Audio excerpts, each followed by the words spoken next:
तो common tangents करते हैं, सर्कल्स पे जो कॉमन टेंजेंट्स अपन ड्रॉ कर सकते हैं, है ना, उसके टाइप्स देखते हैं। तो यहाँ पे 2 सर्कल्स ले लिए अपन, है ना, और ये जो रेड लाइंस जो आपको दिख रही हैं, है ना, हम देख सकते हैं कि ये टेंजेंट्स दोनों कॉमन है, दोनों सर्कल्स पे कॉमन है, ठीक है।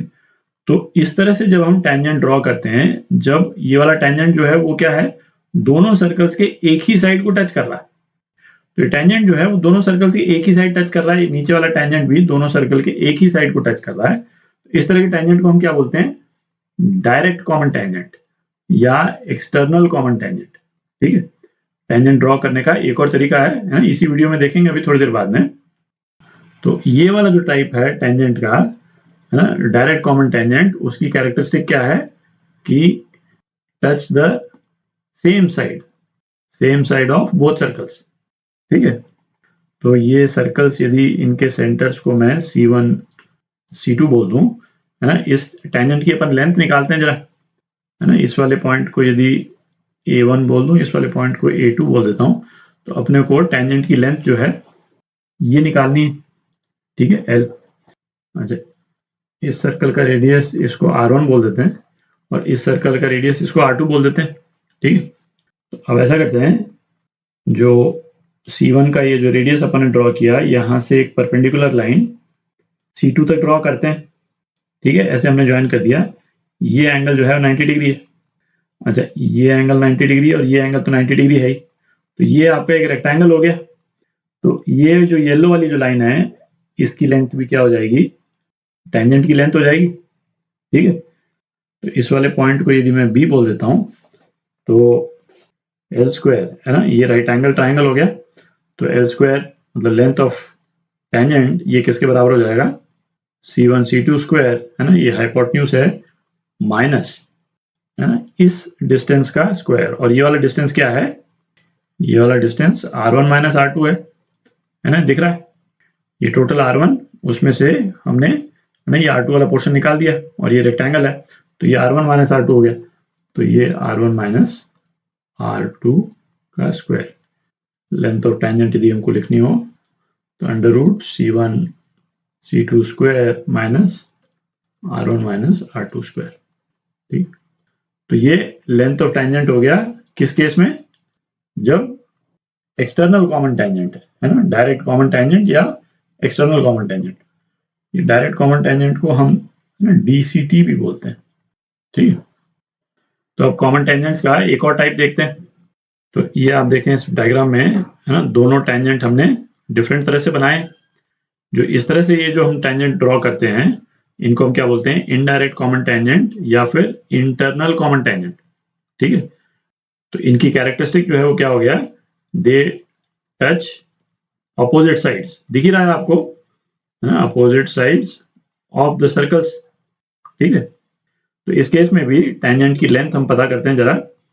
तो इस वाले सर्कल का सेंटर, इसको C1 बोल देते हैं, इसको C2 बोल देते हैं, है ना। ये डिस्टेंस क्या है, ये डिस्टेंस R2 है, और इस वाले डिस्टेंस को R1 बोल देते हैं। तो हमको क्या डिस्टेंस निकालना है, इस पॉइंट को A1 बोल दें, इस पॉइंट को A2 बोल दें, तो लेंथ ऑफ टेंजेंट जो है वो A1 A2 के बराबर है, ठीक है। तो इस वाले केस में हम क्या करते हैं कि भाई ये जो हमने सेंटर से टेंजेंट पे जो लाइन ड्रॉ की, इसको हमने एक्सटेंड कर दिया, ठीक है, और दूसरे वाले सर्कल के सेंटर से इस पे एक परपेंडिकुलर ड्रॉ कर दिया। ये हमने परपेंडिकुलर ड्रॉ कर दिया, ये 90 डिग्री। अच्छा, ये एंगल तो 90 है ही, है ना, क्योंकि ये एंगल 90 है, तो ये एंगल भी 90 और ये एंगल भी 90 हमको मालूम है, तो ये एक रेक्टेंगल बन गया, दिख रहा है। तो ये A1 A2 ये L के बराबर है, तो ये वाला जो डिस्टेंस है ये भी L के बराबर हो गया, ठीक है। तो इस वाले पॉइंट को यदि मैं B बोल दूं, तो ट्राइंगल C1 C2 B, है ना, ये राइट एंगल ट्राइंगल है, इसकी हम बात कर रहे हैं। तो C1 C2 स्क्वायर ये किसके बराबर हो जाएगा, है ना, हमने इसको, ये वाला जो डिस्टेंस है ये कितना है, ये R2 है ना, चूंकि ये रेक्टेंगल है, तो ये किसके बराबर हो जाएगा, R1 plus R2 square plus L square, ठीक है। तो इस केस में L जो लेंथ ऑफ टेंजेंट है वो क्या हो जाएगा, C1 C2 square minus R1 plus R2 whole square, ठीक है। तो इंटरनल कॉमन टेंजेंट की लेंथ जो है वो ये है। अच्छा, इस वाले केस में देखें, यहाँ पे ये वाली जो टर्म है वो r1 प्लस r2 स्क्वायर है ना, ऑब्वियसली बड़ी टर्म है। और इसके पहले वाले केस में जो डीसीटी वाला जो केस अपन ने देखा था उसमें ये r1 माइनस r2 स्क्वायर था यहाँ, ठीक है, माइनस c1 c2 स्क्वायर, और ये l के बराबर था। तो इसके पहले वाले केस में जो टेंजेंट था, है ना, वो दिखता भी है, वो इस वाले केस के टेंजेंट से बड़ा होता है, ठीक है। अच्छा, आप देखते हैं इन टेंजेंट्स की, जब यदि अपने को इक्वेशन निकालनी हो तो इक्वेशन कैसे निकालेंगे कॉमन टेंजेंट की। तो कॉमन टेंजेंट की इक्वेशन निकालते हैं। तो पहले अपन, है ना, डायरेक्ट कॉमन टेंजेंट की इक्वेशन निकाल रहे हैं। तो इसमें प्रोसीजर के लिए हम वो वाला केस यूज करेंगे जो अपन कर चुके हैं। किसी भी सर्कल के एक्सटर्नल पॉइंट से जब सर्कल पे हम टेंजेंट बनाते हैं तो उसकी इक्वेशन कैसे निकालते हैं ये तो अपन कर चुके हैं, ठीक है। तो यहाँ पे किस एक्सटर्नल पॉइंट से सर्कल पे टेंजेंट आ रहा है, इस वाले पॉइंट से। तो सबसे पहले तो इस वाले पॉइंट के कोऑर्डिनेट्स हम पता कर लें। पॉइंट P बोल देता हूँ इसको मैं, और इसके कोऑर्डिनेट्स x1 y1 बोल देते हैं, ठीक है। तो यदि ये पॉइंट C1 है, ये C2, इसको A1 बोल देते हैं और इसको A2 बोल देते हैं। इसको यदि हम ज्वाइन कर दें, ये 90 डिग्री है, इसको भी ज्वाइन कर दें, ये 90 डिग्री। तो ये तो आपको दिख ही रहा है कि भाई ट्राइंगल A1 PC1 है ना, ये बड़ा वाला जो ट्राइंगल है, तो ये ट्राइंगल किसके सिमिलर है, ये ट्राइंगल सिमिलर है ट्राइंगल A2PC2, है ना, इसके सिमिलर है, क्योंकि भाई ये वाला एंगल कॉमन है और ये दोनों एंगल जो है 90 डिग्री हैं, तो ऑब्वियसली तीसरा एंगल भी सेम है, तो दोनों ट्राइंगल सिमिलर हो गए। तो हम क्या लिख सकते हैं, A1C1 अपॉन A2C2, ये किसके बराबर हो जाएगा, C1P अपॉन C2P के बराबर हो जाएगा, ठीक है। तो C1P अपॉन C2P, ये क्या हो गया, ये क्या है R1 और इसका रेडियस R2, तो ये R1 बाय R2 के बराबर हो गया, ठीक है। तो ये पॉइंट P जो है वो C1 C2 को एक्सटर्नली डिवाइड कर रहा है, दिख रहा है। तो कोई भी पॉइंट जो है वो दो पॉइंट्स को जब एक्सटर्नली डिवाइड करता है तो उसके कोऑर्डिनेट्स जो हैं वो कैसे निकालते हैं वो तो अपन कर चुके हैं। लिख ही देता हूँ, है ना, आपको याद आ जाएगा कि सपोज ये पॉइंट है x1 y1 और कोई दूसरा पॉइंट है x2 y2, ठीक। और ये वाला पॉइंट x0 y0 इनको इंटरनली डिवाइड कर रहा है, ठीक है। अभी एक्सटर्नल पे आएंगे। इंटरनली डिवाइड कर रहा है किस रेशियो में, सपोज k1 k2। x0 का कोऑर्डिनेट हमको निकालना है, जो पॉइंट इनको इंटरनली डिवाइड कर रहा है उसको कैसे निकालते थे, k1 x2 plus k2 x1 upon k1 plus k2, ये करते थे। ये कब करते थे, पॉइंट इंटरनली डिवाइड कर रहा है। इस केस में क्या एक्सटर्नली डिवाइड कर रहा है, तो मतलब क्या निकला, तो इसको मैं मिटा देता हूँ, थोड़ी जगह बना लेते हैं। तो एक्सटर्नल डिवीजन के केस में ये x1 y1 और दूसरा पॉइंट सपोज है x2 y2, और ये वाला पॉइंट x0 y0 इनको एक्सटर्नली डिवाइड कर रहा है। x1 से इसकी दूरी ये k1 और x2 से ये k2। रेशियो इंपॉर्टेंट है, एग्जैक्ट दूरी पता होना इंपॉर्टेंट नहीं है। तो यदि ये रेशियो k1:k2 है, तो यदि हम x0 पता करना चाहें, है ना, एक कोऑर्डिनेट, तो क्या होता था, k1 x2, बीच में माइनस आ जाता था बस, है ना, बाकी सब सेम है पर बीच में माइनस आ जाएगा, minus k2 x1 upon k1 minus k2, ठीक है। तो इस वाले केस में, है ना, एग्जैक्टली सेम चीज हो गई।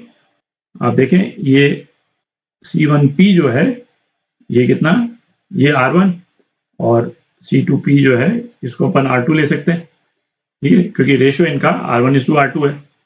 तो इस रिलेशन को यूज करके हमने पहला काम क्या, इसके कोऑर्डिनेट पता कर लिए, ठीक है। तो मैं लिख ही देता हूँ, हम इसका टेंजेंट की इक्वेशन पता कर रहे हैं। तो पहला स्टेप क्या किया, फाइंड कोऑर्डिनेट्स ऑफ P, ठीक है। दूसरा, right equation of tangent with unknown slope, ठीक है। इसी टाइप से करते थे हम, हमको जब एक्सटर्नल पॉइंट मालूम होता था, एक्सटर्नल पॉइंट हमने पता कर ही लिया पॉइंट 1 में, एक्सटर्नल पॉइंट पता कर लिया, तो हम इक्वेशन क्या लिखेंगे, y माइनस y1 मालूम है अपने को, is equal to m x minus x y, m नहीं मालूम है अभी अपने को। और तीसरा स्टेप जो है वो क्या हो जाएगा, इस इक्वेशन को यूज करके, है ना, यूज, थोड़ी जगह बना लेता हूँ यहाँ पे क्योंकि ये स्टेप हो गया, अब इसमें कुछ है नहीं, use condition of tangency to find m, यही करते थे, है ना। तो उसके लिए क्या करते थे कि कोई भी सर्कल ले लें अपन, है ना, दोनों में से कोई भी सर्कल ले लें, वैसा सर्कल लें जो कि थोड़ा सा, जिसकी इक्वेशन थोड़ी सिंपल हो, है ना। इनमें से जैसे कोई भी सर्कल है जिसका सेंटर ओरिजिन पे है ना, तो वो वाला सर्कल ले लें, वो थोड़ा सा सिंपल रहेगा, है ना, जी और एफ जीरो हो जाता है उस केस में। तो उस सर्कल से के सेंटर से इस लाइन का जो डिस्टेंस होगा वो किसके बराबर हो जाएगा, उस सर्कल के रेडियस के बराबर हो जाएगा, ठीक है। तो उस केस में क्या हो जाएगा, आर मतलब हमने कोई भी सर्कल जो चूज किया उसका radius is equal to distance of tangent, है ना। टेंजेंट कौन सा है, ये जो टेंजेंट की इक्वेशन अपन ने निकाली ये वाली, है ना, distance of tangent from centre of circle, ठीक है। ये कर चुके हैं अपन पहले, मैंने केवल स्टेप्स लिख दिए, है ना, ये कर चुके हैं। तो आपके पास में, है ना, ये क्वाड्रेटिक इक्वेशन आ जाती है, एम की दो वैल्यूज आ जाती हैं, और है ना एम की दो वैल्यूज आ जाएंगी, और इससे आपके पास में ये दोनों इक्वेशंस आ जाएंगी टेंजेंट की। अच्छा, ये तो तब हुआ जब एक्सटर्नल कॉमन टेंजेंट है, इंटरनल कॉमन टेंजेंट भी देख लेते हैं।